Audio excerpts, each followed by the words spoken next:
You know, using the modern PIMs that sort of Fareed spoke to during this chat, and the open source stuff that Alex mentioned. You know, systems are increasingly open and operable. You know, you can much more increasingly integrate stuff and open up bits using kind of fine-grained security and everything else very easily. So Phil, that example of that database, you know, that could be accessible to a PIM. And so it could, you know, it could be, technology is not the answer is what I'm trying to say here, right? Yeah. But it has come on a long way to make it easier to work together.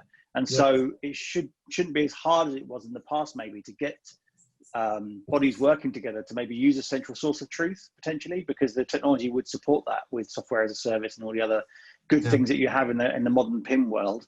However, like I say, it's not the answer. You need to put that framework in place and put the either legislation or some kind of incentive to make sure that people do come together. Because I think, come back to Gary's point about people dying from eating the wrong food, Grenfells are, you know, they're thankfully rare, right? When they happen, they're massive.